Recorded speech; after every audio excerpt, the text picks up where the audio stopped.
8 of Steve McLaren's starting lineup play their club football in England. He's made 7 changes to the side that beat St Vincent and the Grenadines in March to qualify for the Gold Cup. There's a debut for Romain Borrell of Burton Albion after scoring 11 goals to keep the Brewers in League One. John Russell is recalled after 5 goals in Barnsley's last 5 games to earn his first cap since the 2023 Gold Cup. Mason Holgate's back for the first time since being sent off against the USA in the Nations League in November. But the game comes too soon after the end of the English Premier League season for Brentford's Ethan Pinnock to play at his home stadium. Leon Bailey of Aston Villa misses out as well. Well, only 3 of this Trinidad and Tobago team started their last international, the 4-0 Gold Cup qualifying win against Cuba. Kevin Molina, the most capped player in this side, who was a goal scorer in that game. Alvin Jones and Daniel Phillips are the only ones to keep their places. Phillips of Stevenage is one of just 2 English-based players in the 11, along with Crystal Palace teenager Rio Cardines, who makes a senior international debut after impressing with Palace's under-21s this season. There's also a first cap up front for Isaiah Leacock, who scored 16 goals in winning the Pro League title back home with the Defence Force club, where he's a teammate of Molino.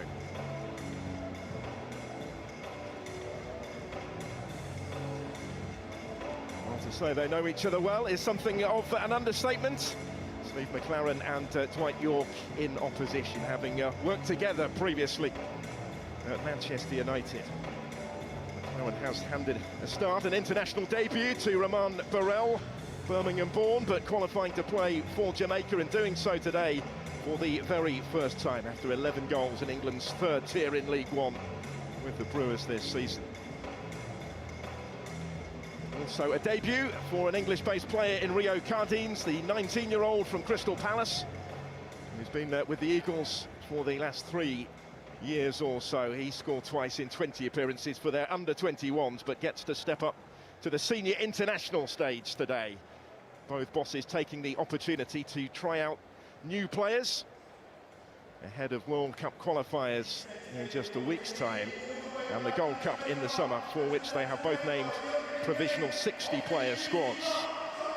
Plenty still to play for everyone involved. English officials tonight. Sam Barrett is the referee, a Premier League ref since last year, who back in December was promoted to FIFA's international list. He's going to be overseeing this first semi-final. Both sides, of course, in their traditional colours. The Reggae Boyz in the yellow, green and black that will get the action underway. And we'll play from left to right in this first half. The stage is set. It is Trinijam time in the first of this week's semi-finals. Who will claim the Caribbean crown to represent the West Indies against the best of West Africa at the weekend? Jamaica unbeaten in the last 6 meetings with the nation that they have faced more than any other. All 6 of those games coming since March of 2023. They are familiar foes in unfamiliar surroundings tonight. And that a big part of the reason for staging this competition. So the communities supporting Jamaica and Trinidad and Tobago, based in England's capital, can get to see their sides in the flesh here. And they have turned out in their numbers at the GTEC Community Stadium. So Jamaica looking to try and launch the first attack of the game. John Russell covering good ground and delivering dangerously, but it was well dealt with. He might get another go yet. Russell of Barnsley had a super end to his season in England's League One. Scored in his last 3 games, 5 goals in his last 5 appearances. He scored on his last cap for Jamaica as well. It came at the Gold Cup in the summer of 2023.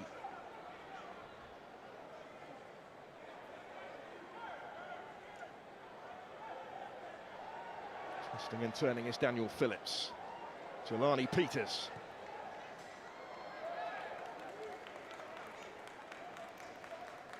Both bosses have opted for a mix of players based on these shores and a number of domestic players as well. Dwight York saying it's important for those players to get the opportunity to play at stadiums such as this, on occasions such as this. It will help elevate them, develop their careers. He's still very much in the early days of his reign. Now that was almost a little bit of a gift.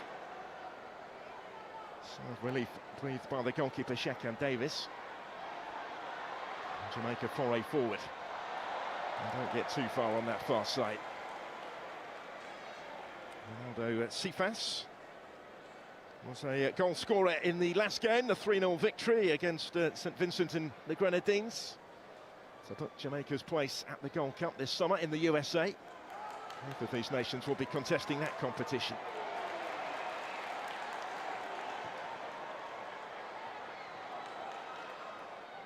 Raheem Dixon was the target. Plays with Charlton Athletic. He wasn't involved at Wembley at the weekend, as his club side were promoted to the English Championship. In fact, he featured just 3 times for them off the bench in the season just gone. Came on in the last minute of each leg in March in that aforementioned Gold Cup qualifier, but he gets his opportunity from the start. Jamaica's number 9 tonight. Mason Holgate to Richard King, and all the way back to Shakan Davis. He's the only goalkeeper of the 3 named in the squad who actually has a cap to his name, Davis, and he has only one of those before tonight. Now, regular keeper Andre Blake of the Philadelphia Union, unavailable through injury. The referee will step in here and award the free kick in Casey Palmer's favour. He was in full flight there.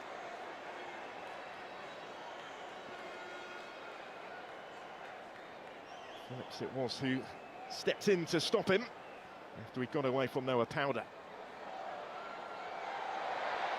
Another free kick a little further up the field for Jamaica. One of the higher ranked of the 2 nations. Trinidad and Tobago currently 100 in the world, but expected to climb. Steve McLaren expects them to climb under Dwight York, whose appointment he praised as a really intelligent one. York himself has admitted that they currently are behind Jamaica, but they are intent on closing that gap. They are 37 places below them in the official FIFA World Rankings. So a promising position this then for the Reggae Boyz early on. Plenty of possibilities, all in a line on the edge of the penalty area.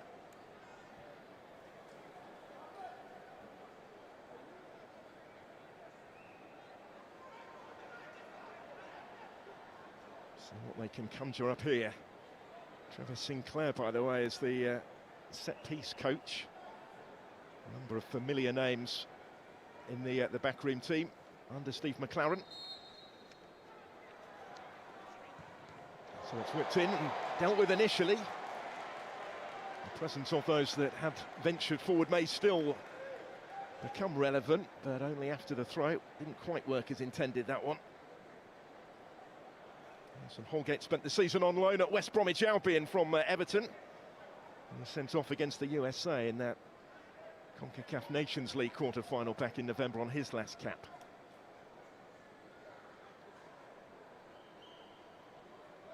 It'll be Amari Bell to take the throw. Back in his direction, he may well get another go.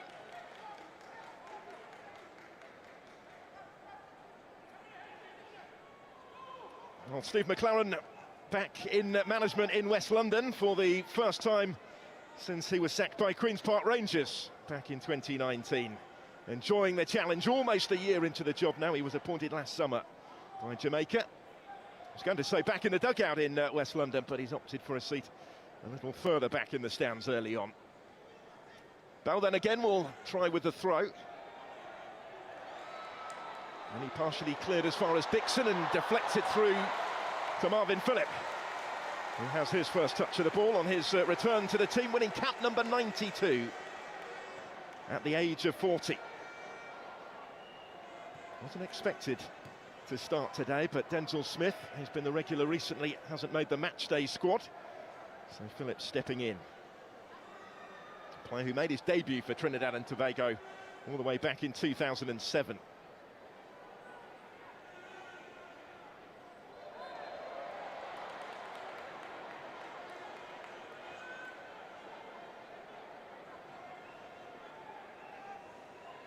Here's Peters.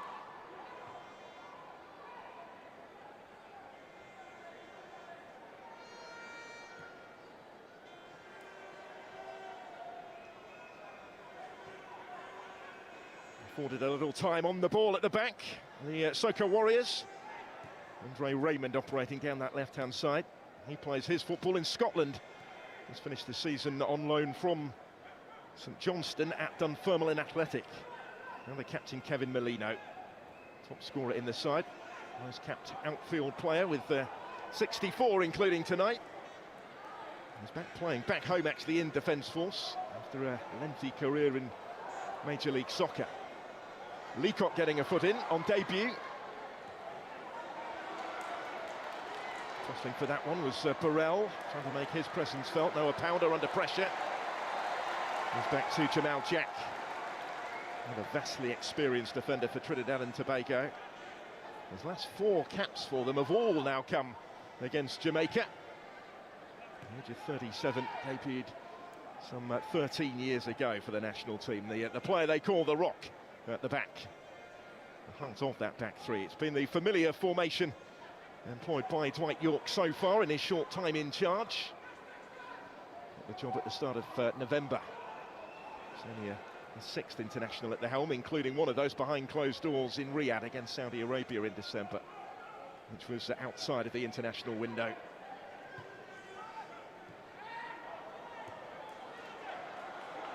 Space here for Jamaica. That's a lovely ball slip through for Burrell. Does have support from Dixon and he's put it wide. Clear side of goal for Kaheem Dixon, who scored on his debut against Trinidad and Tobago just over a year ago. He may well feel that he should have scored that one as well.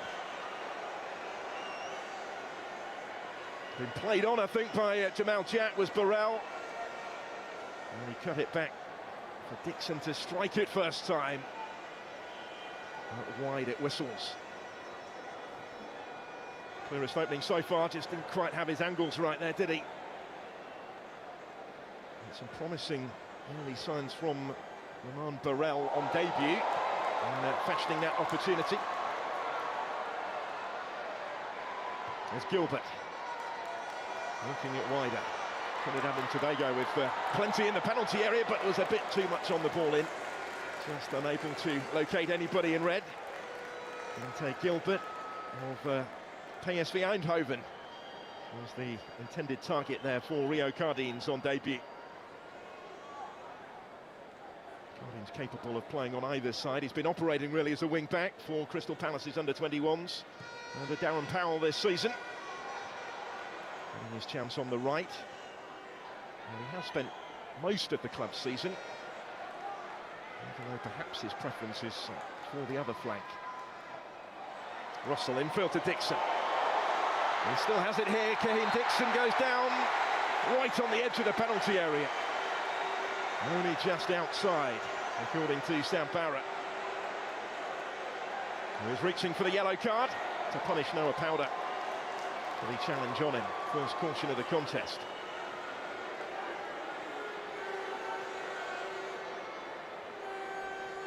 Just got himself in front, didn't he? Kaheem Dixon, and it was right on the edge of the area.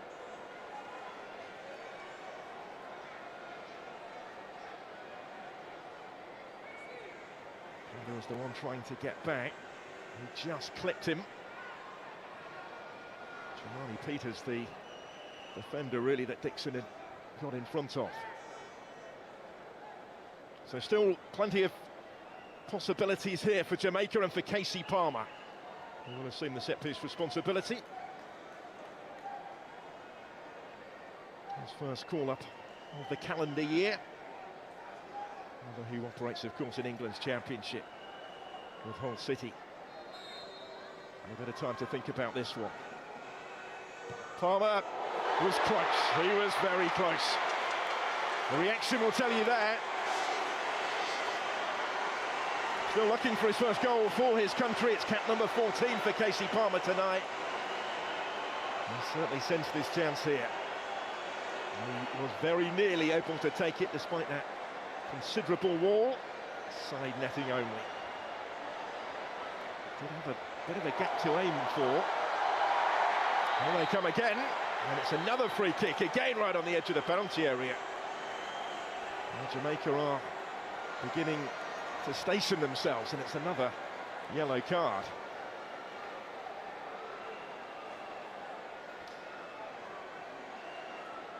And they were trying to play their way out from the back, Trinidad and Tobago. Phillips had lost it initially. Put himself in the way. He gets the yellow card as a result.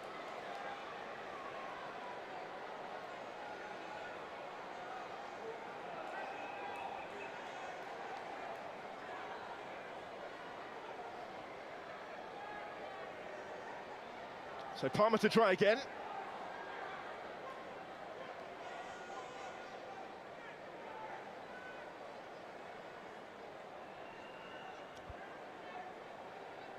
Got a fair few to aim for, hasn't he? Casey Palmer here.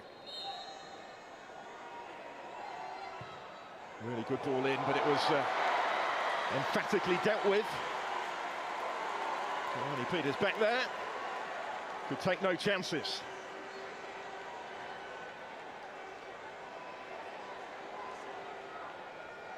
Put himself in the right place, Peters, didn't he, to deal with that at the expense of the corner.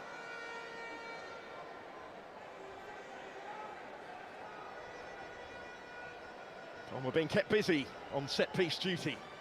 And it goes again from him here. And he's going to get yet another go.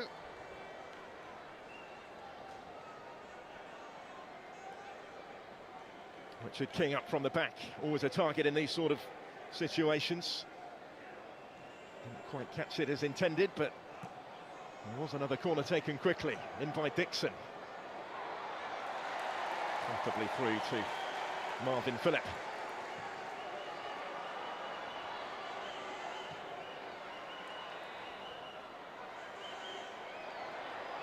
Picked in by Cardines over there. There's Gilbert. Wider is Andre Raymond.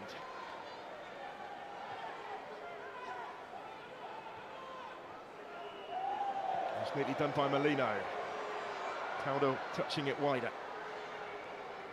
The captain has it back, Kevin Molino. In towards Leacock. Again, it's nearly but not quite for Trinidad and Tobago.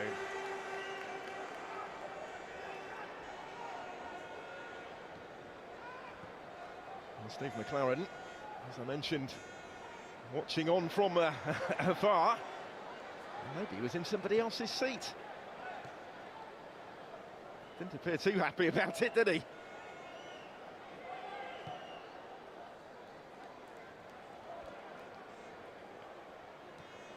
He was all smiles at the pre-match press conference yesterday, was Steve McLaren. Taking Jamaica back to England to play an international here was something he said he dreamed of doing when he took the job last summer, and feels that the experience will benefit his players and his staff as well. Close up as well. Here's Dixon taking the touch. And it did open up for a sight of goal for John Russell, but he didn't quite catch it cleanly, and Phillips down to make the save. A player that they will want to see in those sort of positions, Russell, given the form that he's been in at the end of the season. A little goal-scoring run took his tally to 11 in League One for Barnsley.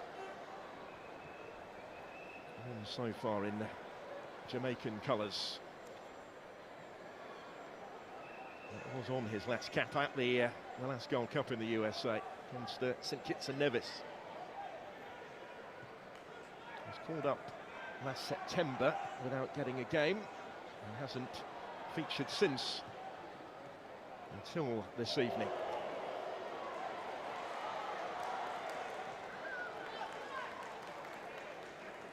McLaren without a number of familiar names because of the timing of the fixture, the English Premier League season only ending at the weekend. Joel Atabodier of Coventry City wasn't considered either because of his involvement in the Championship playoffs. They're all set to be involved in the World Cup qualifiers and the Gold Cup to come. 3 camps a little bit too much, said McLaren, which is why he made that decision. He called it actually a really difficult squad to pick because of everything that he had to take into account, trying to get the balance right. And some Holgate scampering after this. The Soca Warriors not pressing too high at the moment, so Jamaica can take their time in this part of the pitch. That's a really good ball. And a really decent attempt from Cephas as well that forces the save from Marvin Phillip. Down smartly on his near post.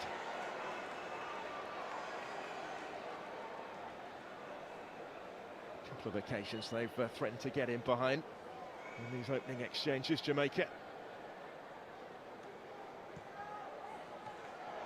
Looking for Dixon.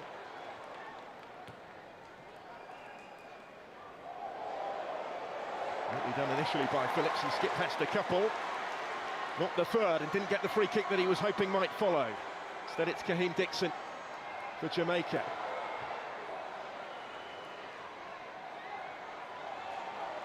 They've not quite been able to pick their way through in those sort of situations so far. They have put themselves in those sort of situations fairly frequently early on.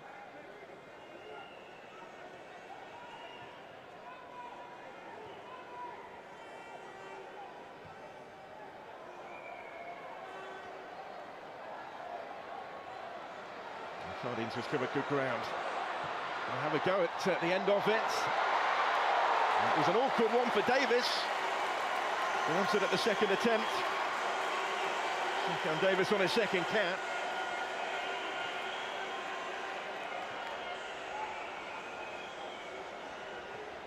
Marvin Jones carried it effectively. He was the one that had the effort in the end. Molino. Now 34, Kevin Molino. 16 league goals he scored for Defence Force. They've just taken the title for the second year running. In the TNT Pro League. Much of his career, as I mentioned, in MLS. He was an MLS Cup winner with the Columbus Crew. He had 6 seasons with Orlando City as well. Here he is, back on the ball. A regular goal scorer for his country. 24 in his 63 previous caps. Slightly deeper role these days. Wins the free kick here.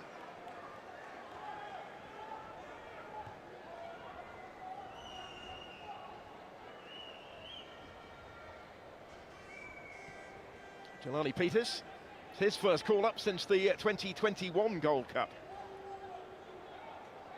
A 5th cap in total. Another of the Defence Force contingent. There are 3 of them in the starting lineup from the domestic champions. The Jamaican domestic season, by the way, only finished on Friday. So it's been a tight turnaround for those involved in the playoff final in Kingston. Won by the Cavalier Club. Richard King, the centre-back, was celebrating.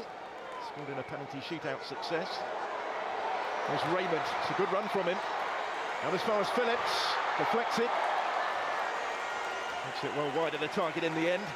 Just as it seemed it was going to sit up invitingly for Daniel Phillips.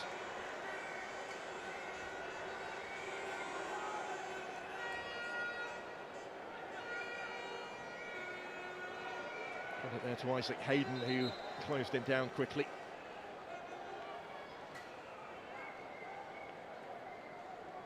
Corner to come though for Trinidad and Tobago.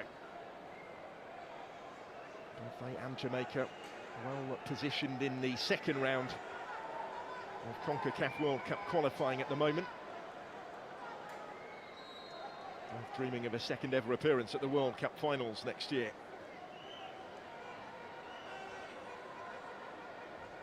So Cardines is going to take it.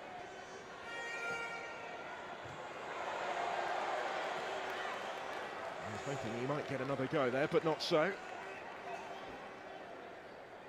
Ante Gilbert's just been released actually by PSV. He plays for their under-21 side in the second tier of Dutch football in the Eredivisie, as he has for the last couple of years, but he's one of those out of contract this summer and set to move on, we understand. So a big opportunity for him to showcase his skills tonight. He didn't know an awful lot about that one though. Isaac Hayden finished the season on loan at Portsmouth from Newcastle. And he made his Jamaican debut in November. Had gone out of play, referee indicating the throw.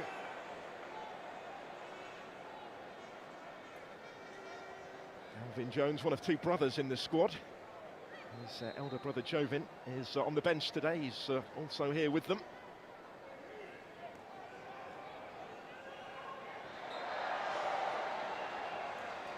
Midway point of the first half. And remember, there has to be a winner tonight. If it's level after 90 minutes, it will go straight to a penalty shootout to decide who plays in the final and who contests the third place playoff back here on Saturday. Nigeria and Ghana contest the other semi-final tomorrow night.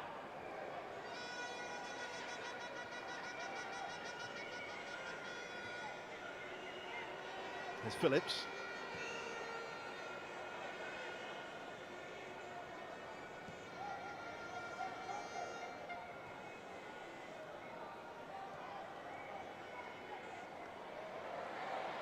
Phillips dispossessed here by Russell.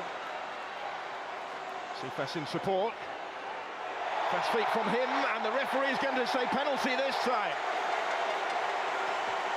Jamal Jack has conceded the penalty. Referee buried in, no doubt. Ronaldo Cephas was in full play. He's caused some early issues cutting in from that wide position. Let's have another look at it.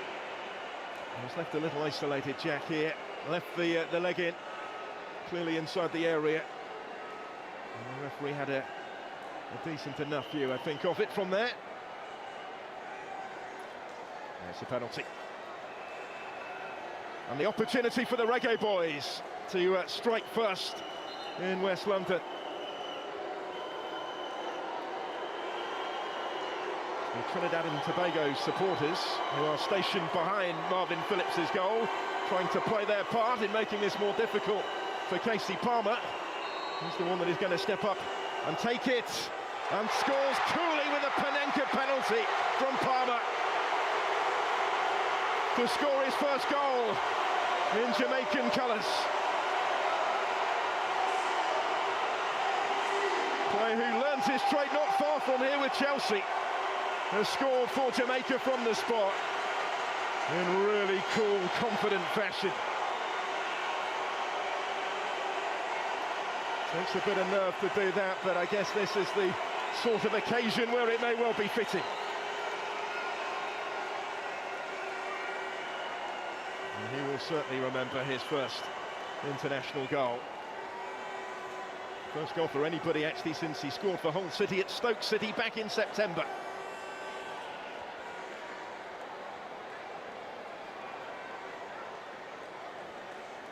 He did make his debut for Jamaica back in 2021 under Theodore Whitmore. He didn't win a second cap for a further 2.5 years. One-time England under-21 international. He played every minute of all three of their games at the Copa America that they contested last summer. Did Casey Palmer. His first call-up of 2025 sees him score from the spot. Trinidad and Tobago will have to try and find their response now.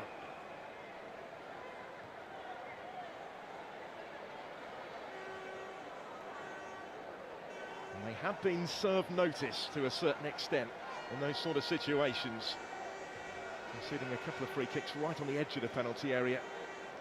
But this time, when Cephas was brought down, Palmer stepped up. It's the first goal of this year's Unity Cup.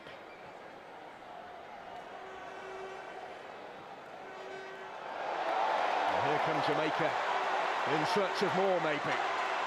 Cephas again, it's threaded into his path.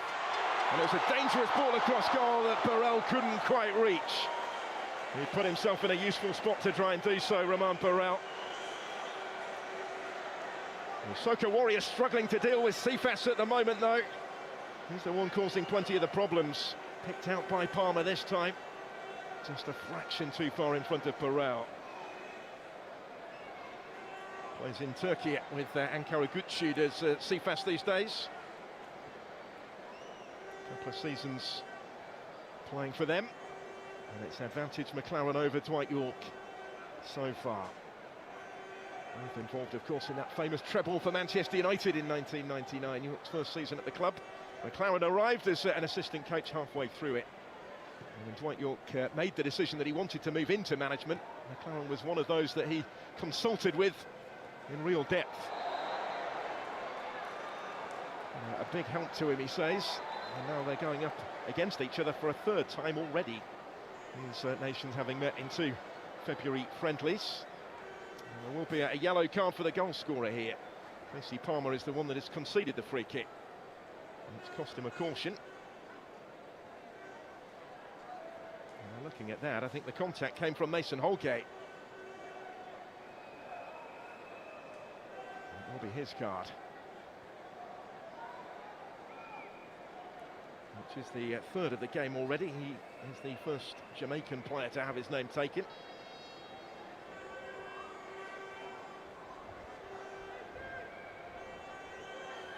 Nathan Jones standing over this. Sheffield Davis in goal of Mount Pleasant. He was on the beaten team in that Premier League playoff final on Friday. Was not called into action on that occasion, though. Horribly high and wide from Alvin Jones. Never threatening to add to the 6 international goals that he has scored from the back. A player that is capable of operating in a number of different positions. He's played in midfield for a chunk of his 57 previous caps. Dwight York not impressed with that one. See Neil Wood alongside him there as well. Familiar figure in the English game. Former Salford City manager, a long-time academy coach at Manchester United, whom York worked alongside whilst he was taking his coaching badges. One of the first things he did when he got the job with Trinidad and Tobago was to add Wood to his coaching staff as well.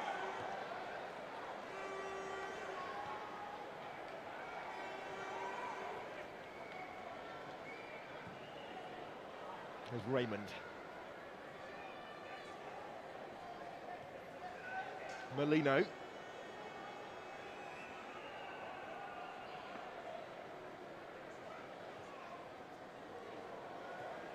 little bit of space here for Gilbert.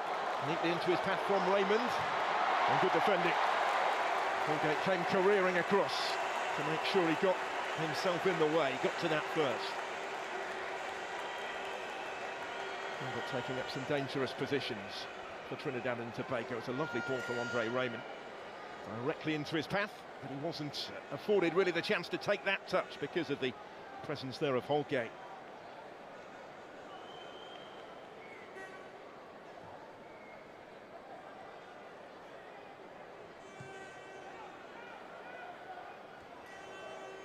Out by Peters.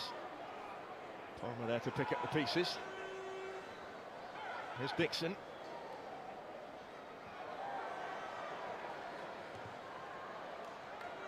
Gilbert keeps it in. And then to present possession back to Kaheen Dixon.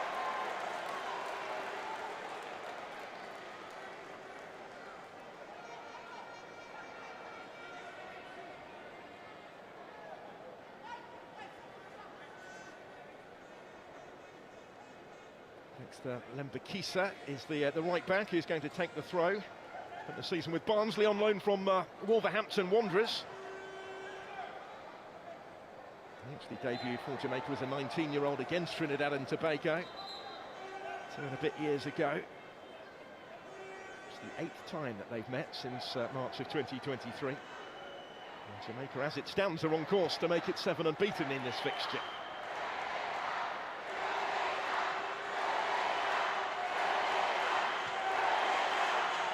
Andre Raymond never quite had it under his spell.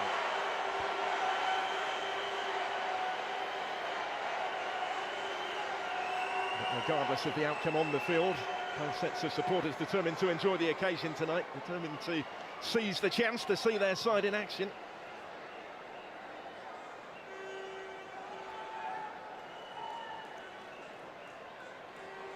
This competition back on the calendar for the first time in 21 years, only the 3rd time that it has ever been staged.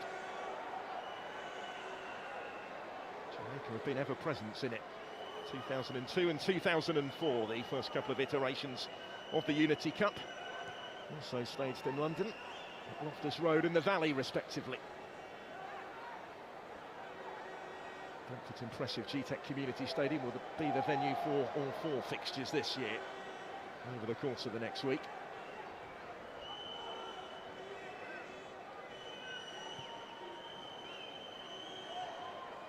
Molino gets it back again from Phillips. Trying to find Leacock through the middle. Palmer comes away with that. And again, he had Sifas on the move. He's gone the other way this time. For him, Dixon's struggling to reach it. Valiant attempt to do so.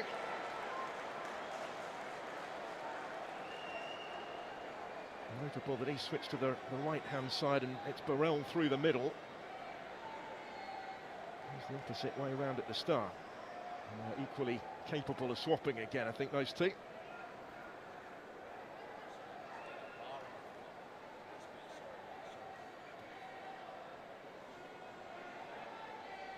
Raymond waiting to take the throw.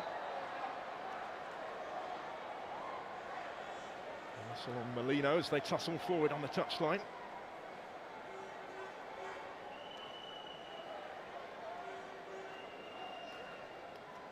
Really yet seen the response from Trinidad and Tobago. Seems falling behind from the penalty spot. It might change here. Gardens to have a go. Nearly opened up for him. Jamaica just about got back to him. And he's looking a threat, isn't he, on debut, Rio Cardines?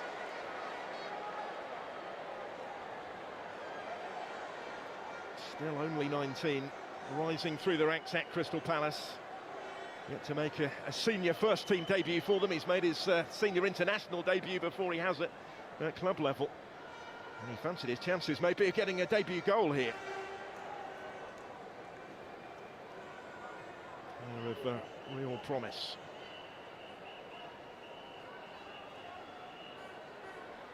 Made his under-20 international debut in February of last year. Headed back here to Davis. He's quickly put under pressure.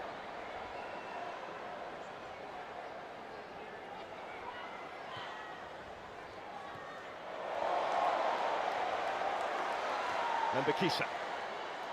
Lovely little turn that from Dixon. Dixon's delivery, important touch before it came for Sifas. It is now Casey Palmer in possession, and he's picked the pass for Dixon to drive it goalwards. Philip gets down to make the stop.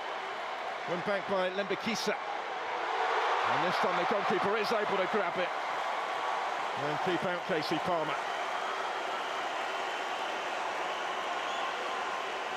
He picks up a really promising position as he looks for his and his side second goal of the game. Well, his part initially did Palmer. It was a decent stop from Marvin Phillip. He's been the busier of the two goalkeepers. But he wasn't overly extended by what happened at the end of it this time, despite the space that Palmer had found in the penalty area.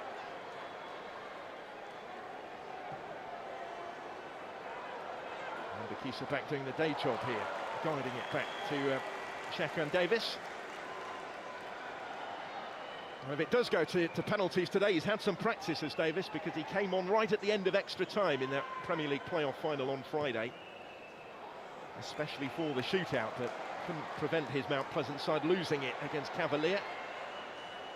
Richard King, the centre-back in front of him today, put one of the penalties past him as Cavalier took their fourth Jamaican title.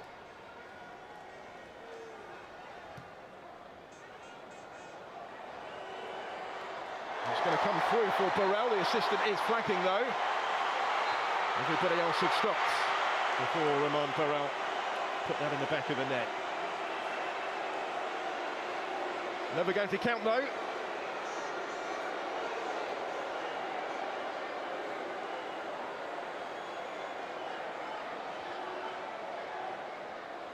Looking for a debut goal, Ramon Burrell. Might open up here. Burrell again, played in, big save by Philip. Sifas.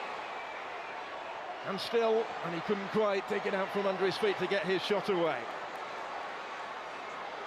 Chances coming quickly for Jamaica to try and extend their lead before the interval. They are looking a real threat just at the moment. Palmer looking to pick his way through again. Dixon is heavily involved. Plenty back in red. That looked fairly cynical from Richard King. And it is going to cost him a caution, and no surprise in that. Locked off Kevin Molino.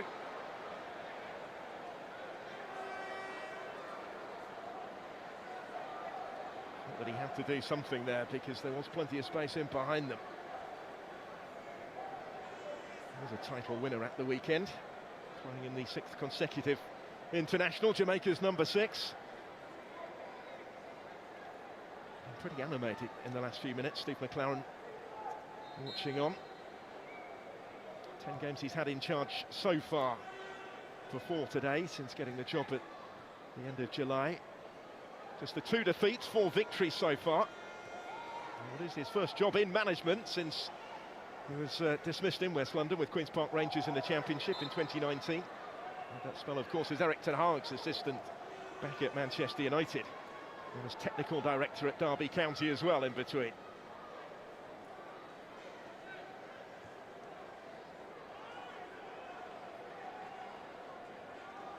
Here's Gilbert.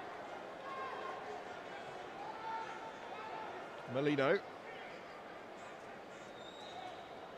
Trinidad and Tobago just slowing it down a little bit. Jelani Peters to Jamal Jack. Set out by Palmer. Here's Hayden. Casey Palmer dispossessed by Phillips, who did well. Potentially turning defence into attack for the Soca Warriors. Gilbert.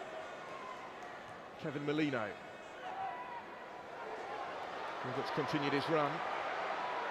Does have support here. And there's the chance. Wide it goes from Molino. Possibly the one that they would have wanted on the end of it was the skipper. And he will feel that he should have done more with it here. Heading towards the final 5 of the first half. What a difference this would have made. Not the easiest of skills to take it on first time. But Jones's ball in, cleared the head of Hayden. Fell favourably for Molino.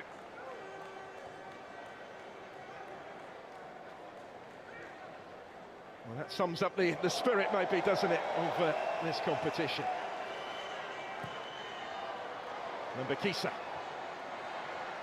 Fans mingling in the stands, and players embracing the occasion on the pitch as well as a real opportunity to showcase their skills.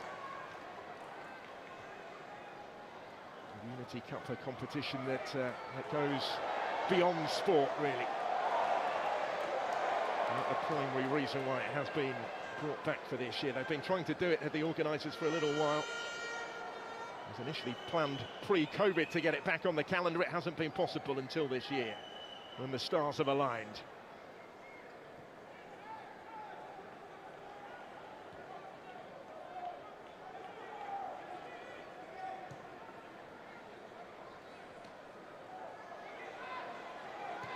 Raymond. Molino again helping it on for Gilbert. It's neatly done from Dante Gilbert. Into space for Cardines. He just slipped at the crucial moment, really, when up against Amari Bell.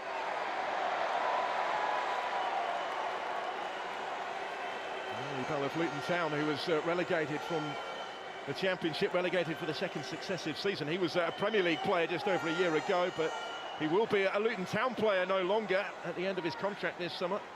One of those that the club have announced will be leaving at the end of his deal, so he's another looking to put himself potentially in the shop window tonight, and indeed over the course of the international summer with Jamaica.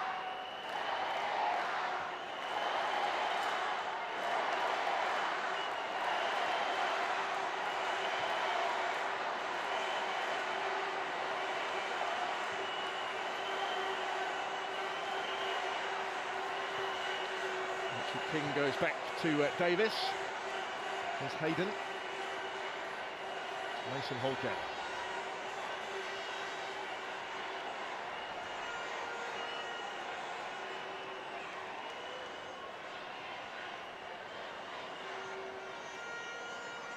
Amari Bell involved again in finding Cephas here tight to the touchline. This time the decision has gone against him. And Cephas pulled back by the referee's whistle. It was Davis, wasn't it, over there? They switched flanks, those two. He's giving Alvin Jones some trouble here. Another tactical tweak by Steve McLaren.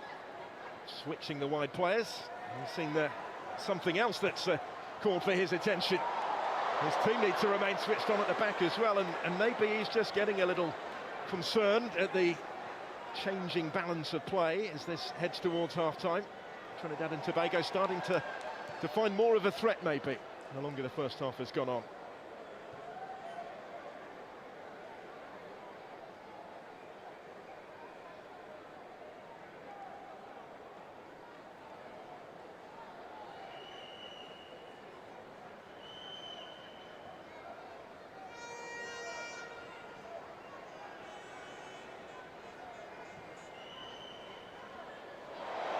Neatly done by Russell here. That was a lovely turn. The options either side. As a result, Davis was calling for it. He was looking for Burrell instead. Palmer, and again for Casey Palmer. And Davis, and nearly for Russell. Well defended by Daniel Phillips under pressure. Did what he could with that. And there goes Gilbert.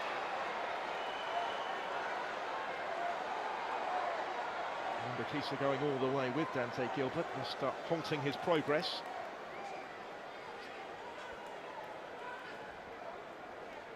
Steve McLaren now right there on the edge of his technical area. It's all unfolding just in front of him.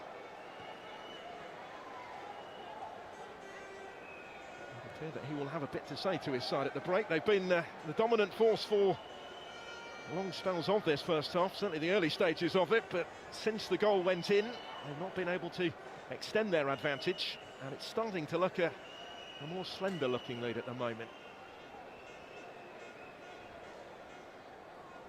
Last minute of the first 45 here, with the Soca Warriors advancing once more.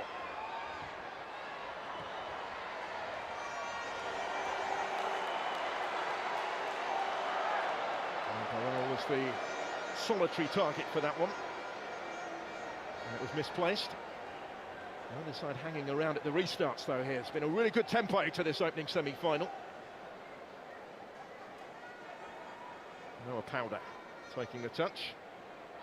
Plays in the third tier of US football in League One of the USL with Westchester.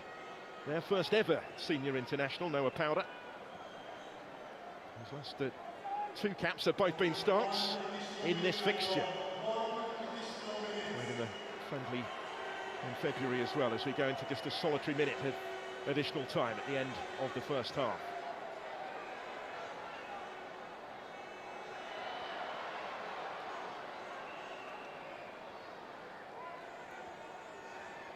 That may be their best chance, hasn't he, Kevin Molino, in this first period, to try and get Trinidad and Tobago back on terms. Does look like, though, that Casey Palmer's goal will separate them at the interval. Palmer from the penalty spot.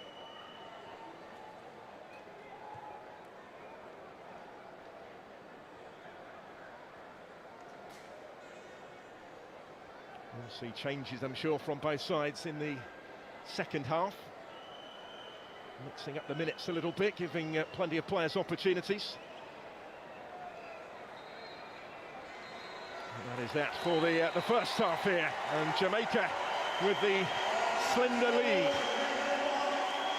Jamal Jack with the challenge on Ronaldo Cephas that led to the award of the penalty, and up to convert it stepped Casey Palmer, just past the midway point of the first half. Panenka penalty from Palmer to put them in front to score his first international goal for Jamaica.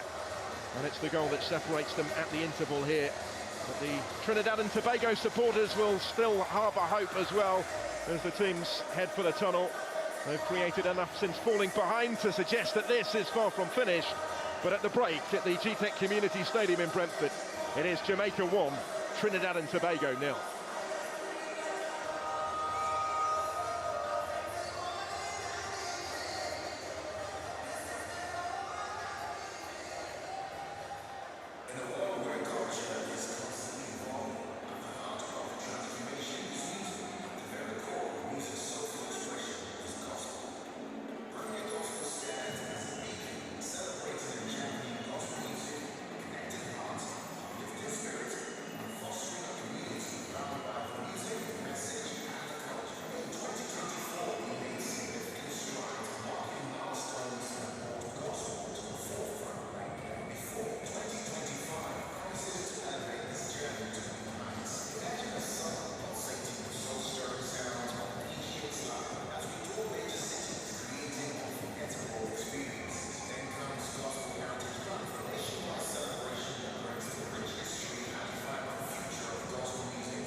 Jamaica, so that was kind of cheeky, but it's alright, because you know what the Jamaicans are like.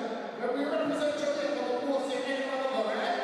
So big up on the Jamaicans in this day and age, see if they want more.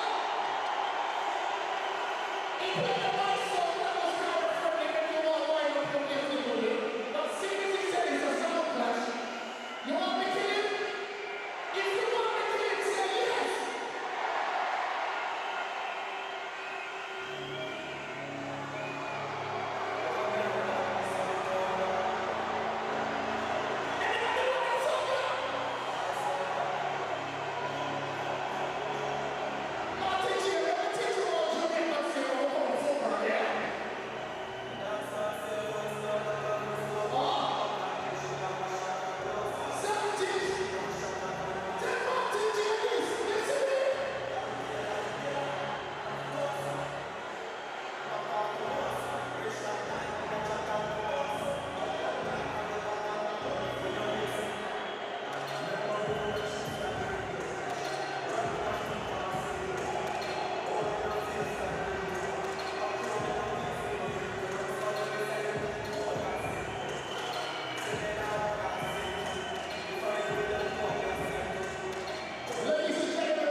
The sides back out then for the start of the second half, this first semi-final at the Unity Cup.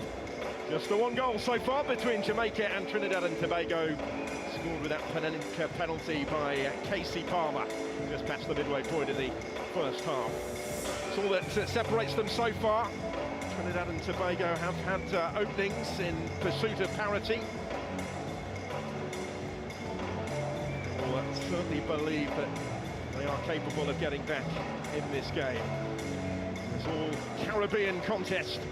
The best of the West Indies battling for the right to play the best of West Africa in Saturday's final. Nigeria against Ghana to come in the second semi tomorrow, but plenty still to come in the second half here. But the Soca Warriors are about to get off and underway.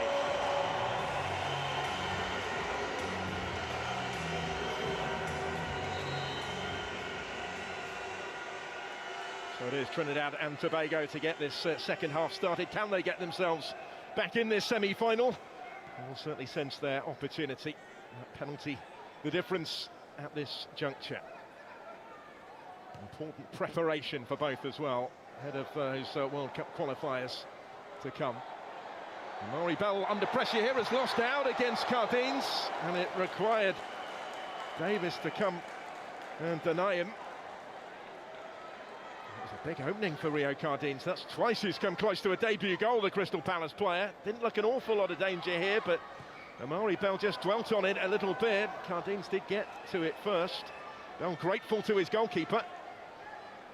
And now Burrell at the other end for Jamaica, as they take their turn to attack for the first time in this second half. Done by Phillips initially, and he was just able to take the sting out of the pass to ensure that it reaches Gilbert. He was a threat in that first period. There's Dante Gilbert. Phillips seeing plenty of it in the middle part of the pitch. Played the full 90 in both of their qualifying games against Cuba for the Gold Cup in March. Of the English-born players in Enfield, Daniel Phillips of Trinidad and Tobago. Fitting maybe on an occasion like this that it was the London-born Casey Palmer that's got the goal in the Unity Cup. The only goal so far. Having represented England and scored for England at under-21 level. Palmer born in Lewisham, a goal scorer in West London today for Jamaica, his first for Jamaica. Here's Gilbert. There's that rangy run and a useful attempt at the finish as well, trying to bend it back. Nearly but not quite for Kante Gilbert.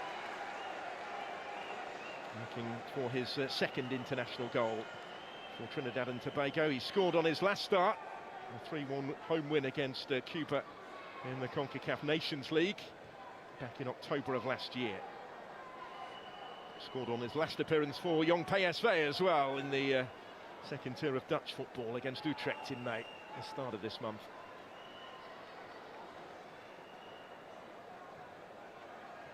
But as mentioned, it is likely to be his last appearance for them out of contract in the summer.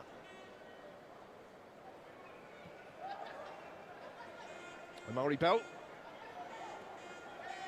There's Cephas, the player who won the penalty. There was a real handful in that first half.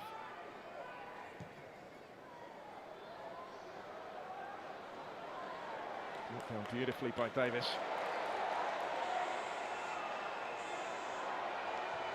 And Akisa's cross, only partially cleared. That was an opportunity. And still the danger maybe with Amari Bell. Here's Cephas.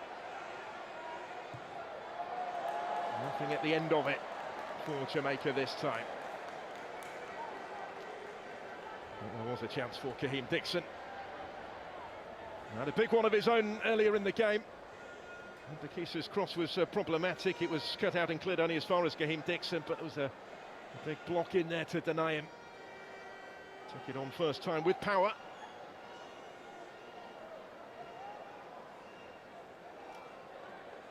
Winning a 13th cap tonight, Kaheem Dixon. He's still only 20. Very much on the fringes with Charlton Athletic this season.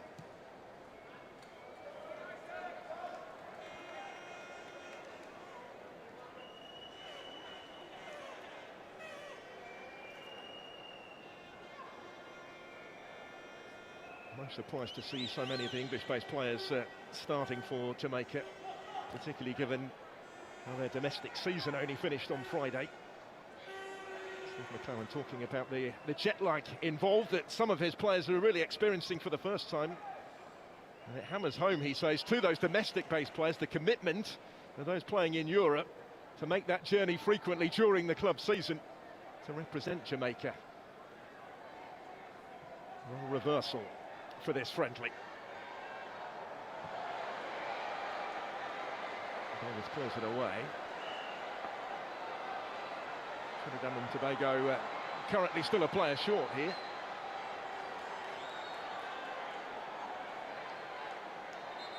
Only now will the referee step in.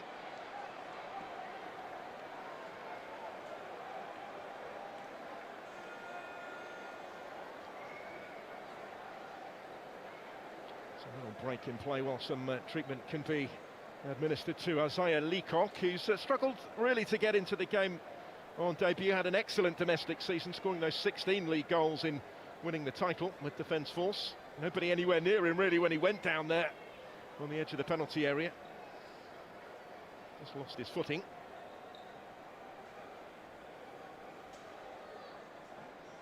He's one of those hoping to impress Dwight York up top.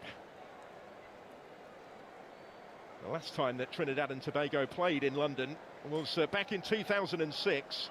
Friendly win against Iceland by 2-0, and Dwight York scored both of the goals in that game, including from the penalty spot. And the opportunity came to manage his national team. He says it was one that he simply could not turn down. He had been attempting to break into management in England, actually. But a chance to do so with Trinidad and Tobago, one that his family felt he simply had to take. And he certainly believes that progress has already been made in the relatively short time that he's been in situ since getting the job in November. Still getting to know his players Still yet to settle, he says, on a certain system, but it is in the DNA of the team to try and play entertaining, attacking football, and we've seen plenty of that on show so far at the G-Tech tonight from both of these sides. Here's Cephas. He takes some stopping in those situations, as we've seen already. Isn't going against him this time. It's an opportunity, say Steve McLaren, for individuals to prove that they can get into the squad for the World Cup qualifiers or the Gold Cup to come. They're still ahead here, and they're going in pursuit of more. Lembakisa, forward from fullback. He's able to stand up the cross. Didn't quite reach Casey Palmer. Touch in there for Bell. Now Cephas. Back towards Palmer, and again, and he does get his shot away, and there's the improvised finish to make it 2. And it's a debut goal for Romain Barral.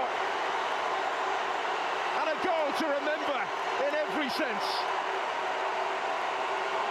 2-0 Jamaica. And Barral of Burton Albion scores for Jamaica on his first appearance in the national shirt. And he scores in some style.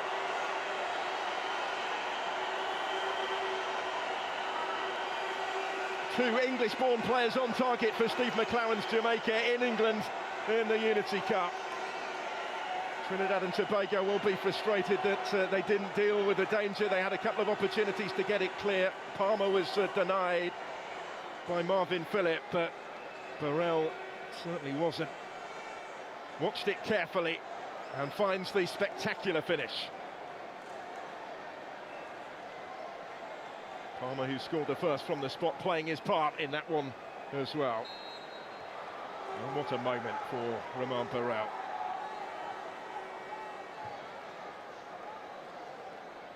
First ever international call-up for a player who came through the youth ranks at Grimsby Town. He's had spells with Middlesbrough, on loan at Bradford City in Kilmarnock. He played for Falkirk in Scotland as well. And now a goal scorer at international level as Trinidad and Tobago try and respond straight away, and they do! How about that? Straight back in it. And it's a debut goal of his own for Isaiah Leacock. A rapid response from the Soca Warriors. Just what he wanted to see in the circumstances. And what a week it has been for Isaiah Leacock. League title winner last week, courtesy of his 16 goals for Defence Force. It's earned him a chance with the national team, and he's taken his chance here all right. Jamaica were maybe still celebrating their second, hadn't quite switched back on again, and they've been made to pay. Molino, who picked him out. Leacock able to take one touch to set himself, and then finds the finish.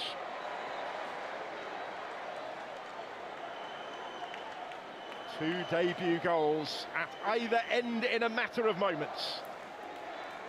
And Jamaica's lead is swiftly trimmed back to 1.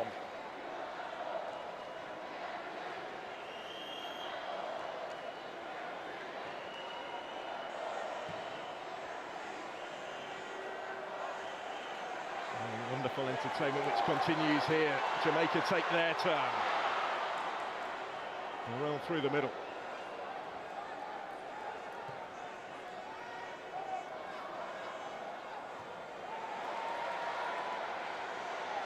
Here's Palmer, slips it through again. Lovely ball, opens up again. And, well, that's a crucial challenge from Jelani Peters.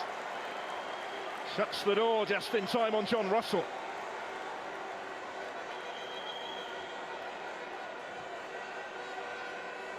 Game really has opened up yet further in the second half.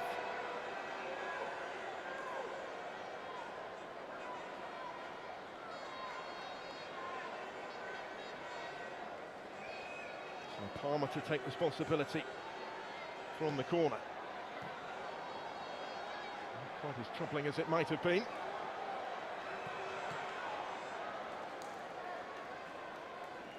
So where does this game go from here? Trinidad and Tobago swiftly restoring hope with the goal that they scored through Leacock. Won't be long, I don't think, before we see changes. Rapidly heading towards the hour mark already. There'll be plenty hoping to get involved later. Cardin's trying to get on the end of this. He's been heavily involved on debut. Amari Bell stopped him this time. Palmer picking up the pieces. Cephas. Strong surge, but Alvin Jones went with him. He didn't have a lot of margin for error in making the challenge.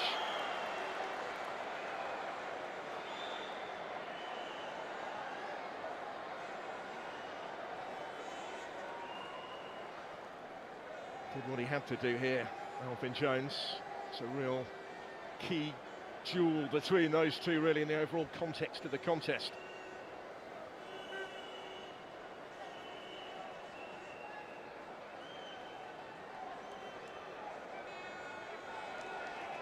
Palmer just taking his time, everybody just taking a little bit of a breather, maybe.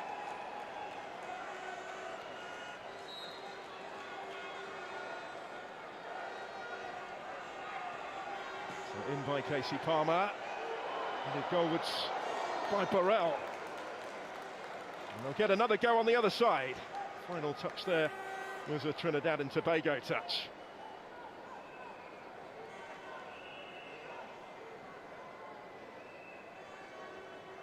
Always just missing that far post. So Rose with a combination of Jack and Peters. But he's central to the story, isn't he, on debut, Burrell?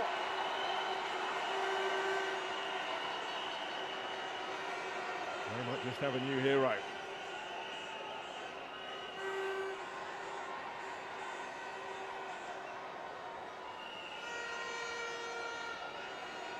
It's only a year ago that Lamont Burrell was playing for Cove Rangers in League One in Scotland. Oh, an international goal scorer. Palmer's corner. Played away more decisively in the end this time by those in red. Limbakisa came under pressure.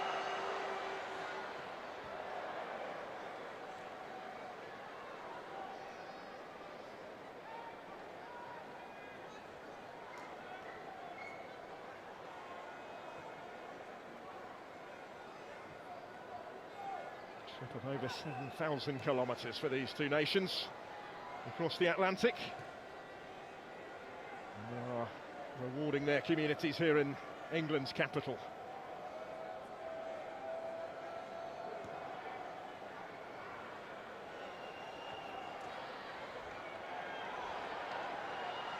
Leacock, neatly done, and it will come for Cardines here. Bell went with him, and he had to. Getting heavily involved in attack, isn't he, Rio Cardines?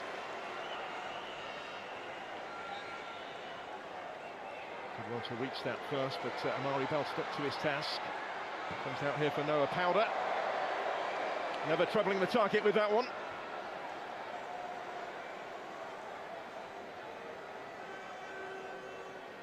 Couple of goals in his country's colours so far for Noah Powder. Dwight York, of course, knows a thing or two about scoring for Trinidad and Tobago. He remains in their top 10 scorers of all time. 19 goals he got for them. He often actually played much deeper in midfield, certainly towards the end of his international career. It spanned 72 caps. Born on the island of Tobago in Canaan. He was previously the assistant manager of the national team. Left at the end of the 2010 World Cup qualifying campaign in that position, and that's a heavy touch from Shakan Davis, just about gets away with it.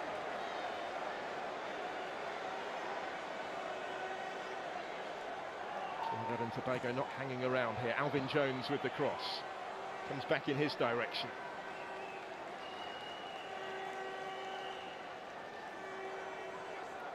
And he's been kept pretty busy just at the moment.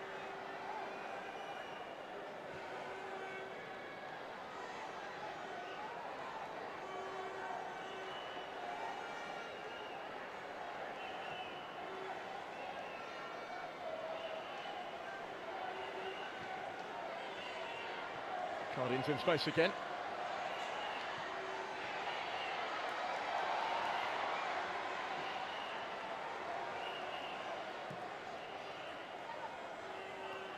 A little period of possession in and around the Jamaican territory for the Soca Warriors. Some big games coming up in World Cup qualifying against St Kitts and Nevis at home and Costa Rica away to conclude the second round of CONCACAF qualifying. They're currently in second place behind Costa Rica after the first couple of games. They're still behind here, but they're intent on changing that. Fielded up by Davis, though. His goal really has given them renewed hope. Dwight Yorke, of course, played for Trinidad and Tobago the only time they reached the World Cup in 2006. Played against England, for whom Steve McLaren was an assistant coach, under Sven-Göran Eriksson at the time. It's fair to say they have plenty of history, those two.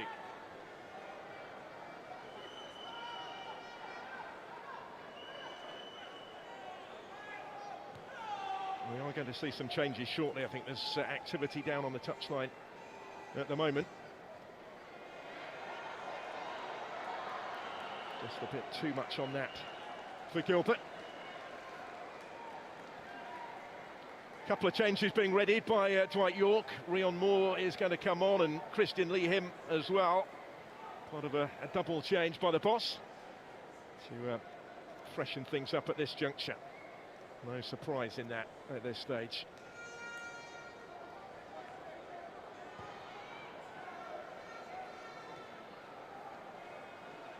Did well. There's Russell. Well, continued his run. Russell's threaded it into his path. He has Cephas in the middle. And again! And he couldn't make the most of it. Nearly, but not quite. And he had other options as well in there, did Ronaldo Cephas in the end, which Kaheem Dixon is pointing out.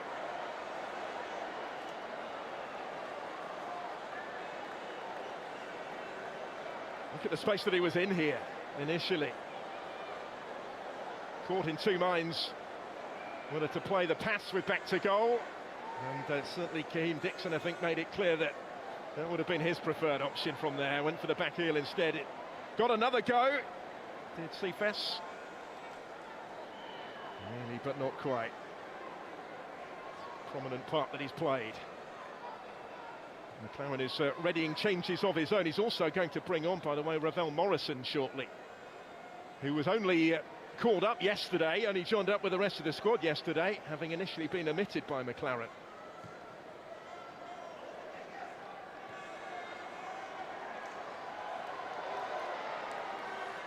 Phillips did well. Kyle Ming is going to be the other player coming on shortly for Jamaica, by the way. Both teams are readying a double change.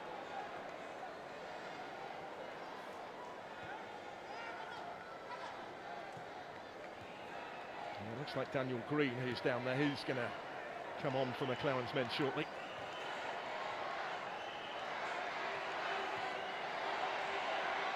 Molino. Peters. Well, there was Gilbert.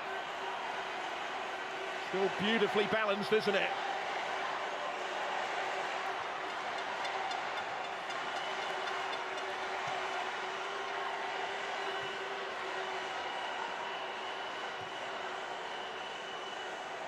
Molino.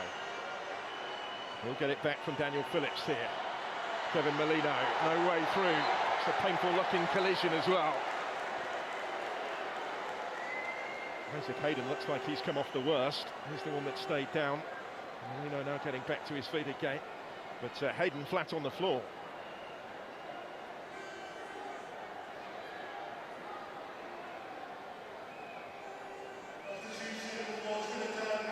Came across to try and get to that first, did Isaac Hayden. It's come at some personal cost, so whilst he receives some treatment, they will take the chance to make the changes.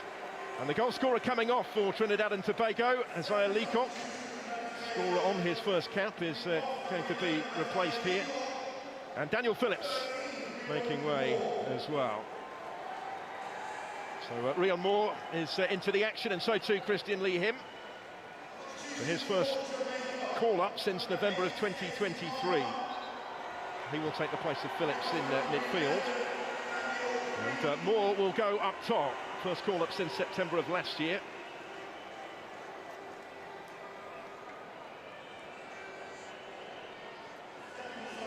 Jamaica just holding off on their changes. They'll try and defend this free kick first before summoning their substitutes. There's the confirmation of the Trinidad and Tobago changes.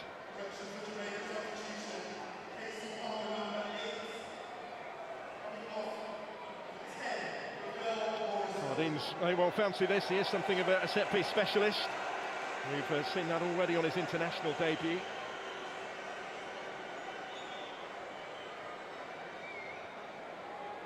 Well, it's made a big impression thus far. A lot of organising for Davis to do in goal.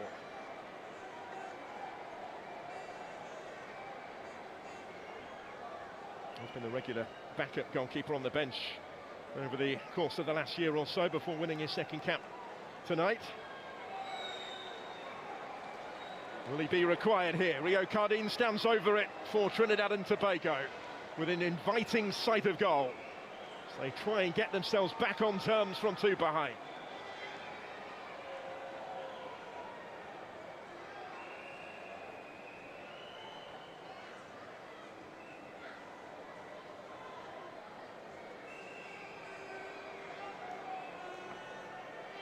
He's had a lot of time to think about it. Here he comes then, Cardin's brilliant effort, so unlucky but in. And Trinidad and Tobago are back on terms. Kevin Molino following up to score. 2-2.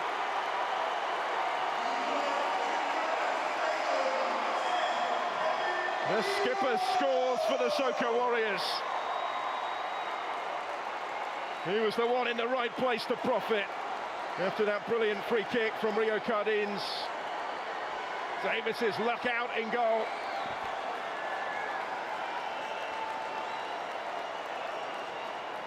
And from two behind, TNT back on terms. Hit the post, bounced off the goalkeeper, and then in from Molino for goal number 25 of his distinguished international career.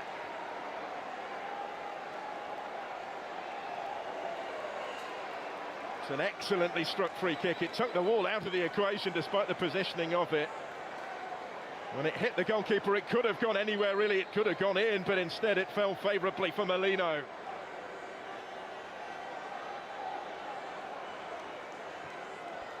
So all square. And Jamaica have made those changes in the immediate aftermath of the goal. Daniel Green and Ravel Morrison are on, but they are into a very different situation now. Set about trying to re-establish their lead. Here goes Green, his first involvement.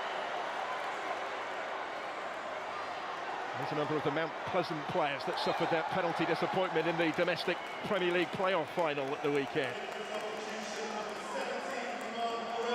Started a 1-1 draw against Trinidad and Tobago in February on his last cap. He's on for his 7th appearance in his country's colours. Casey Palmer has made way for Ravel Morrison, and that's quite some story.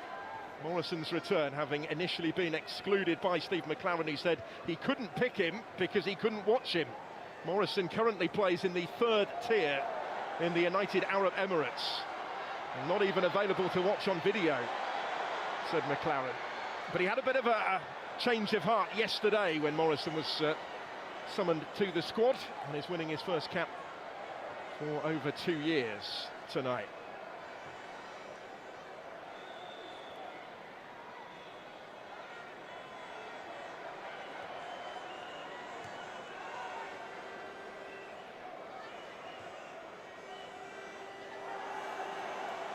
The 2 goal scorers making way for Jamaica in those changes, and now they need to find another one to re-establish their advantage. Alvin Jones is down.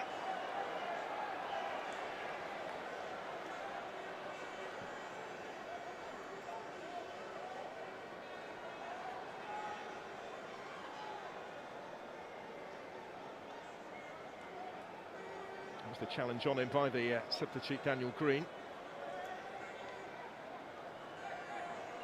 quite up to speed. It's cost him a caution.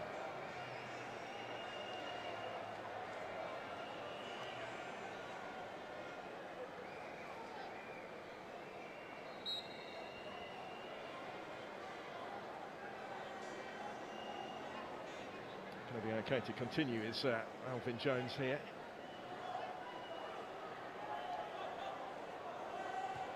Well, he's retreated from the touchline again. As Steve McLaren. The side were in charge, but no more. It's crucial, I think, wasn't it, that Trinidad and Tobago got one back as quickly as they did, having gone two behind, because it has provided them with this platform to push on to parity. Who knows how this is going to end up. As I say, if it is level after 90 minutes, we go to a penalty shootout.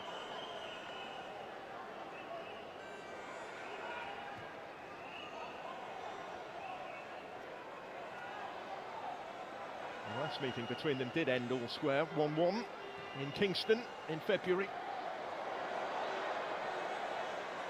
Extending Jamaica's unbeaten run to 6 matches in this fixture.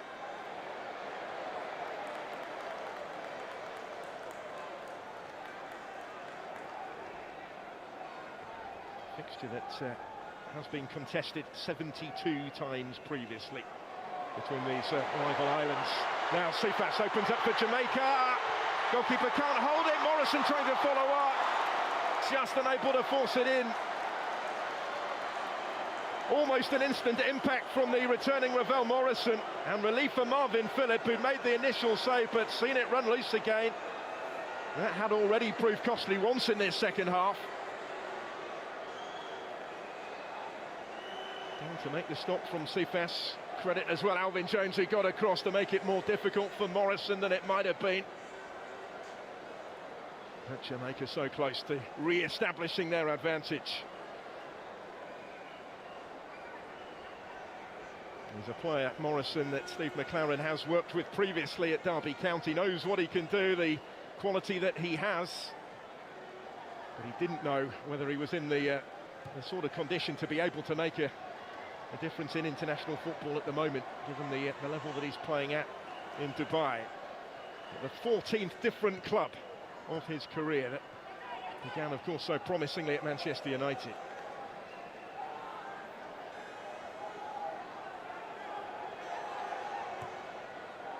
Jones looking for options, floats it forward. A little too far in front of Christian Lee Him. He's back in the national setup for the first time since November 2023. His 7th cap. Swedish-based player is Christian Lee Him of the Syrianska club. As John York said, there are so many players he's still really getting to know and wants to have a look at. He comes into that category clearly. Ravel Morrison, who was without a club for a good while after leaving DC United. He followed Wayne Rooney there from Derby County.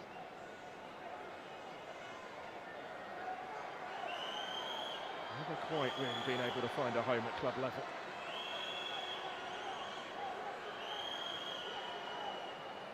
Isaac Hayden to Mason Holgate. Closing quarter of an hour now of the 90.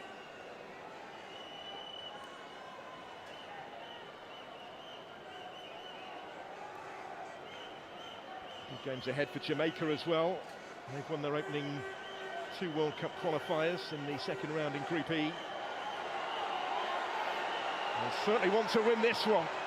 They thought they'd put themselves in a position to do so. Now they're having to do it all over again. Mason Holgate's effort there deflects behind for the corner. It's only a 4th cap for their number 4. We're going to see a triple change very shortly from Trinidad and Tobago. They will wait until after this corner, which is taken quickly and short. Morrison setting one up for Isaac Hayden. Block was by Jack. Another corner to come on the other side.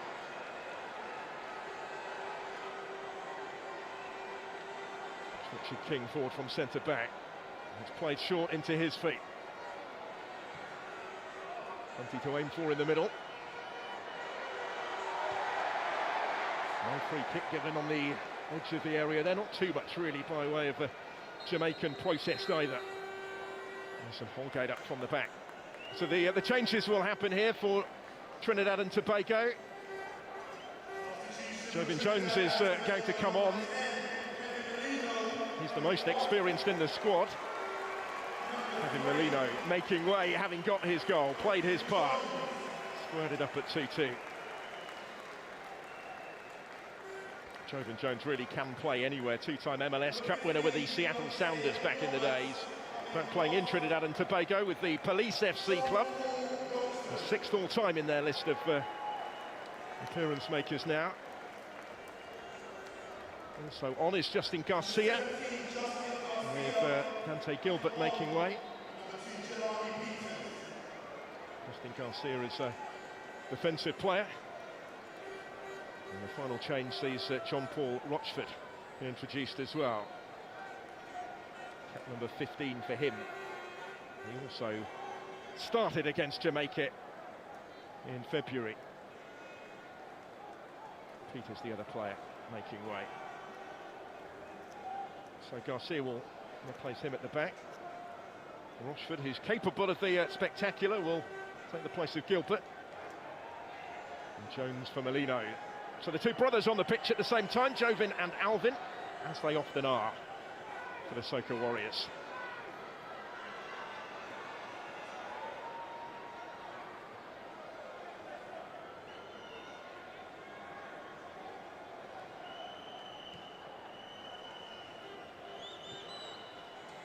Greg Lee of Oxford United is going to be summoned shortly by Steve McLaren.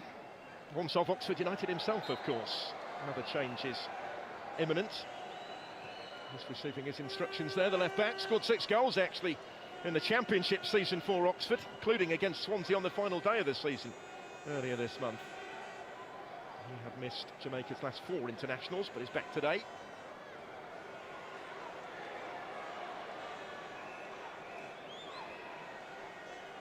Morrison. Just going to skip away from Limbakisa, but it was an excellent ball, wasn't it, in his direction.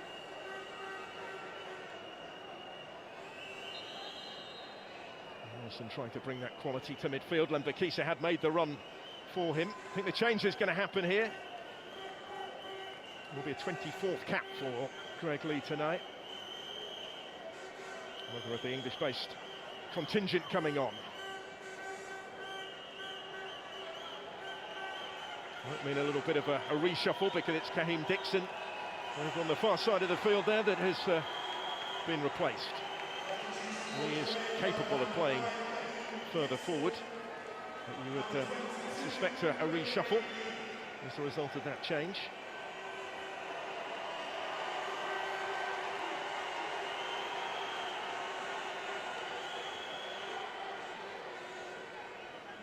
Coming up to 5 years since his debut for the national team for Greg Lee. He did play at the Copa America for them last year. First cap though since November.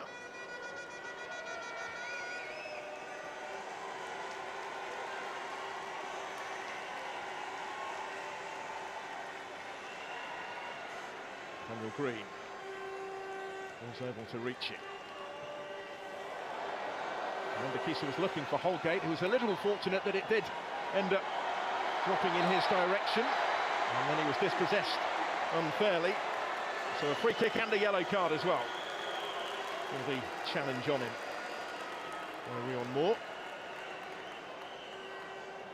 Found himself the wrong side there in a bit of a tangle, did Moore, so he's gone into the book as well, the Trinidad and Tobago substitute. So Dixon's part is played. Fine reception he got from the fans as he made his way around the perimeter of the pitch. Jamaica trying to keep the pressure on here.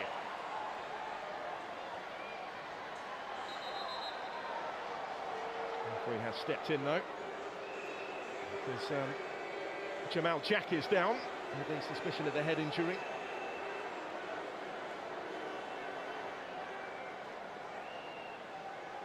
Just taken one centre-back off, and now they have an issue over another.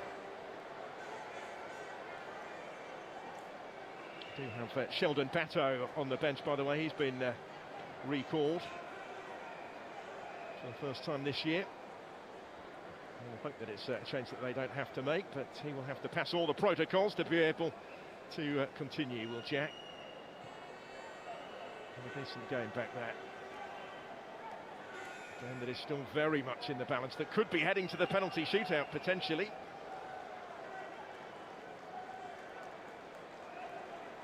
This is how he was hurt. Lee's ball in. Challenge came in on Jamal Jack by Mason Holgate. Both only had eyes for the ball. And good to see him pretty swiftly back on his feet again.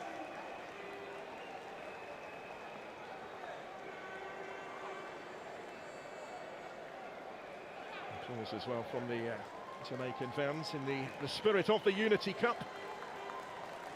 They really have served up a spectacle, these two sides, in the opening fixture of the competition. Tickets first went on sale back in April. And there have been plenty packing the G-Tech, as they will tomorrow and certainly on Saturday, when all four nations are in action in that double-header. Third place playoff followed by the final, and we're still no nearer knowing which of these Caribbean nations will be representing the region in that final. There's Morrison. It's a clever ball, volleyed forward. First time in the direction of Cephas. He's now playing more centrally. Has been for much of the second half. He's maybe had the best chance to put them back in front after the 2-goal lead was lost. Russell. Wider for Green. Back with John Russell.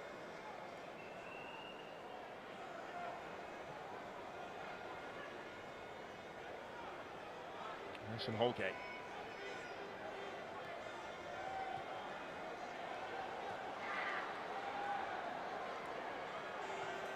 Marvin Jones, just enough on that for Marvin Phillip. He almost sold the goalkeeper a little short, but Phillip reacted well.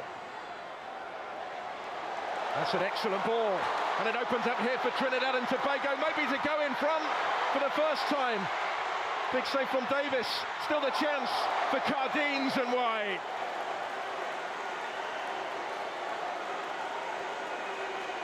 Close but not close enough for Trinidad and Tobago, who almost turned this around in its entirety. That's the ball that did the damage, really. John Paul Rossford with the initial shot that brought the save. And then Cardines over the top.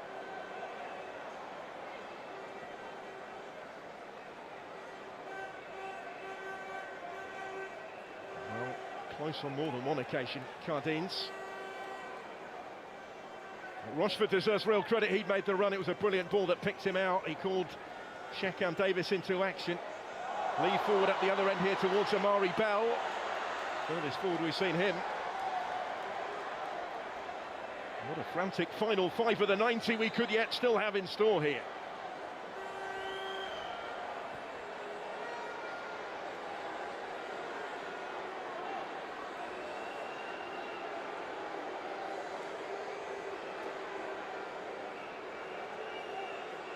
Well, it's exactly the sort of competitive contest that they would have hoped it would be. This will certainly aid their preparations for the competitive commitments to come over the course of the summer.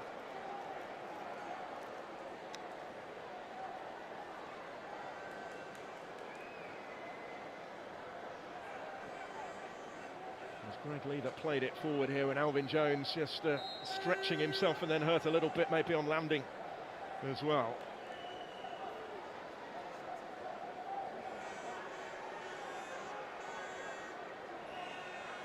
And it goes from the throw. Hasn't been dealt with yet. Lee's in there, big stop. Wonderful save from Marvin Phillip to keep Trinidad and Tobago on terms. He met it well, did Greg Lee. He hasn't been on long.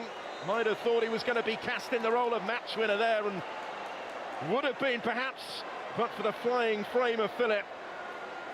The 40-year-old goalkeeper with his reactions as razor sharp as ever. Goalkeeper has been to 5 different Gold Cups with Trinidad and Tobago. He debuted for them back in 2007 when he won the first of now 92 caps. They're based back home in Port of Spain these days. Wasn't necessarily expecting to start. He's not been the regular recently. Denzel Smith had played 7 of the previous 10. Andre Raymond only now is getting back to his feet again after that little stoppage. This is going to extend the drama yet further beyond the 90-minute mark as well, before we even get potentially to penalties. But what a save from Marvin Phillip.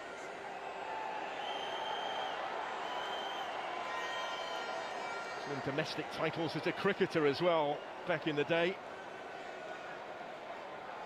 Wonderful reactions from him. But more work potentially to do from the corner. Ravel Morrison waiting to take it for Jamaica.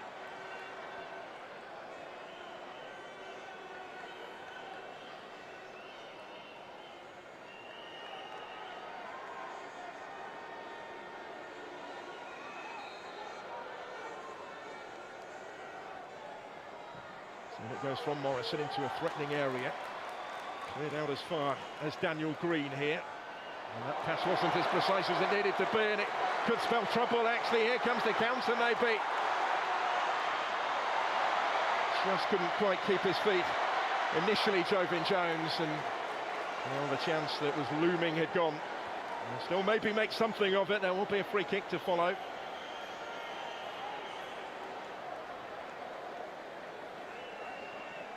Rushford it was that slotted it through to Jovin Jones. Hayden that got back to him. Cap number 95 for Jones tonight. MLS Cup winner with Seattle in 2016 and 2019. Won this free kick, he's the one that is going to take it. And you could certainly see what he was trying with it. But Jamal Jack up from the back, just unable to get the touch required.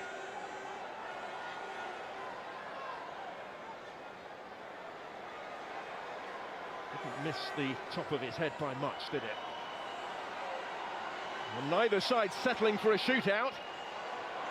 They both think that they can go on and win this maybe in the last of the 90 minutes. Rion Moore. There's Powder. Jovin Jones. Back to his brother Alvin Jones.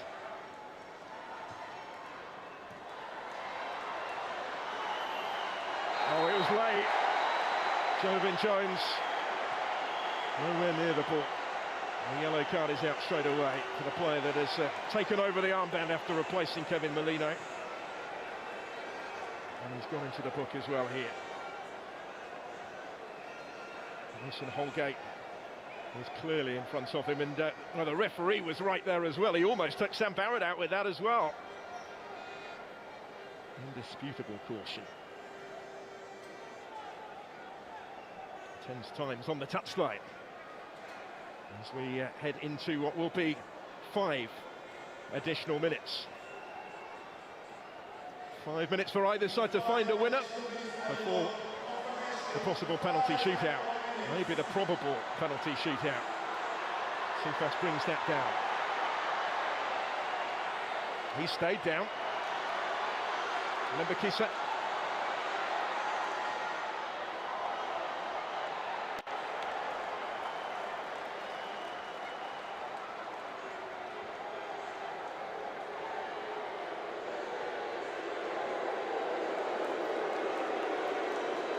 Bounced up and hit him on the arm there, didn't it? Next to Limbakisa, right in front of the assistant referee. And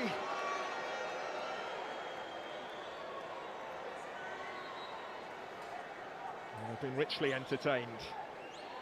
Still the outcome in the balance. First game in London for Jamaica since the summer of 2014, over a decade ago, since they drew with Egypt at Brisbane Road. That one finished 2-2. There has to be a winner tonight.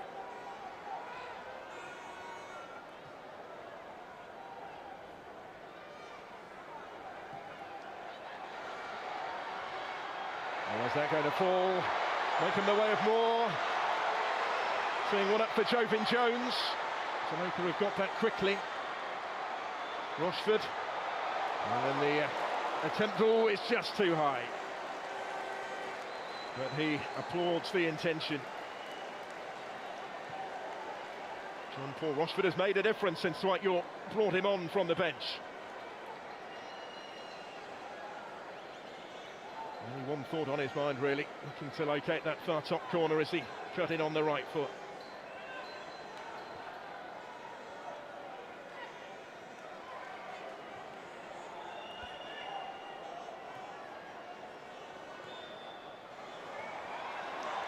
Wells charging forward, flipping it through, Cephas reaching it just ahead of the goalkeeper, and penalty given. He was a fraction late, Marvin Phillip there, and Ronaldo Cephas has won his second penalty of the game, which might ensure that a penalty shootout is not required after all. Real drama right at the end, midway through stoppage time.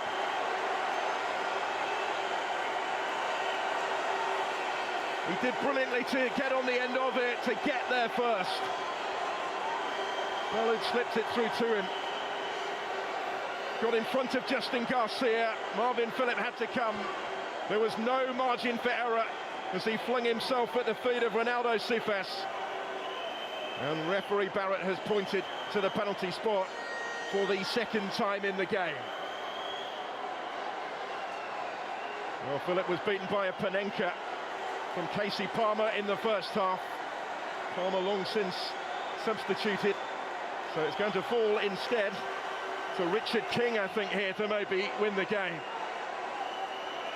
Who scored in the penalty shootout for Cavalier on Friday to win the Premier League title in the playoff final domestically.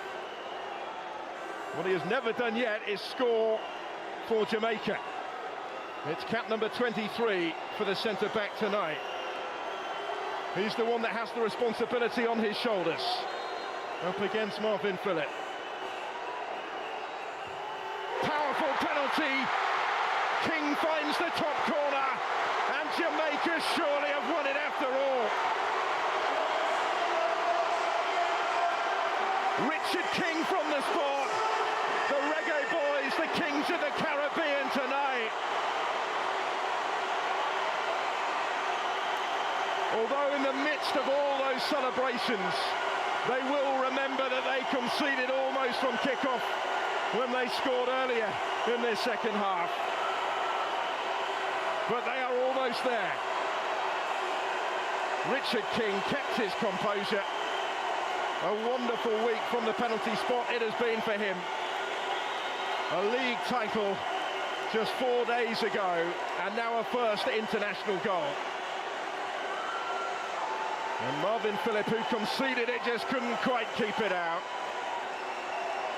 Two really contrasting penalties we've seen from Jamaica today. The Panenka in the first half, and then the power. The laces through it, into the postage stamp. And Jamaica lead again.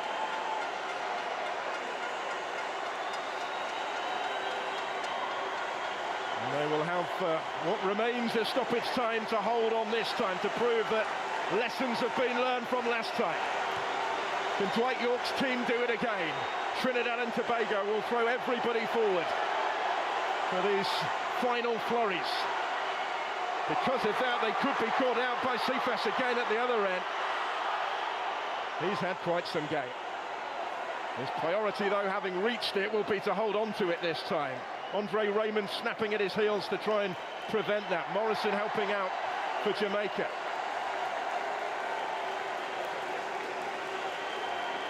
A place in the final on Saturday is moments away for the Reggae Boyz.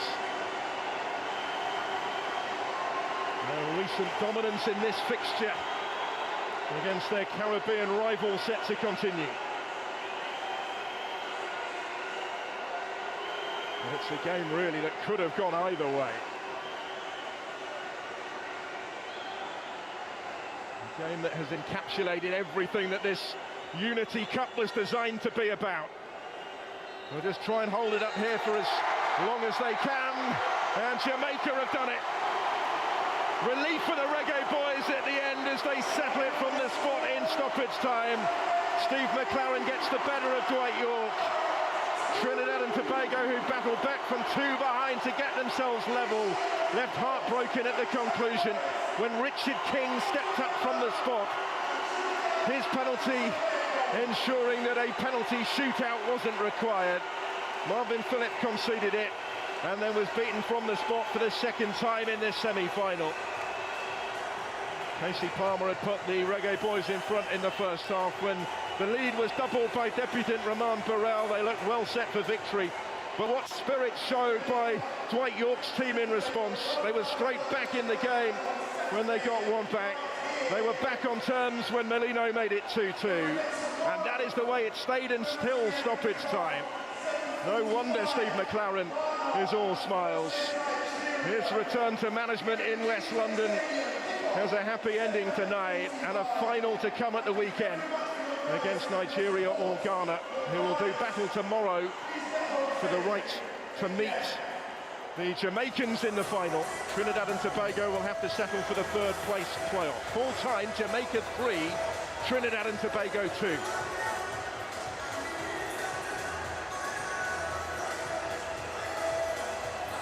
It did not disappoint as a spectacle, did it? It had a little bit of everything, including that winning goal from the spot from Richard King. An unlikely hero maybe for Jamaica, the centre-back who debuted, 3.5 years ago under Paul Hall as a 20-year-old. He'd never scored for Jamaica until tonight.